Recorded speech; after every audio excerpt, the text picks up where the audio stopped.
Title: The Last Door. Emotional, family, motivational.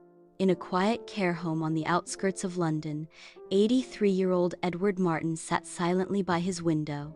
His days were filled with watching people pass, birds fly, and clouds drift away waiting for something or someone.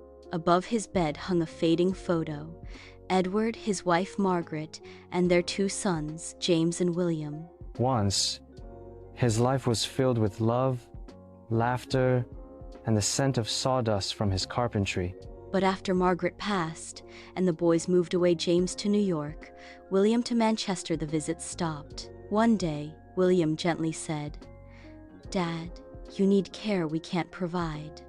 Edward packed his suitcase and entered a new life, one of silence. At a Willowbrook, days blurred, meals were routine, birthdays forgotten. Still, I waited, hoping for a visit, a call, a letter.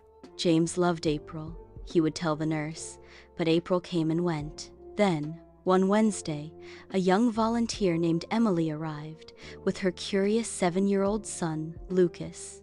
While Emily read to the residents, Lucas wandered and found Edward. "Grandpa, do you know any stories?" he asked. No one had called him that in years. "Why, yes, I do," Edward smiled.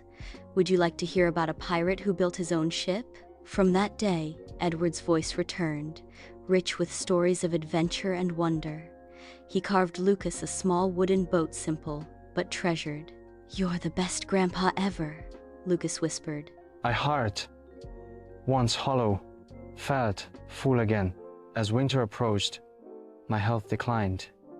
Yet I smiled every time Lucas walked in.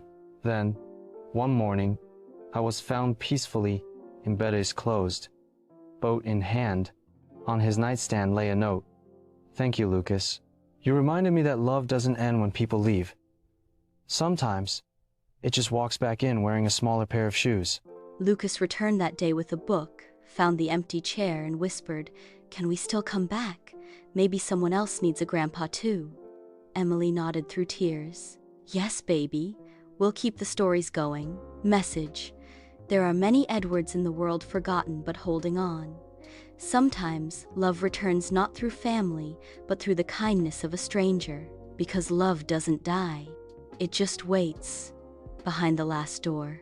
For more interesting and heart-touching stories, please visit our YouTube channel, like, subscribe. Thanks for watching.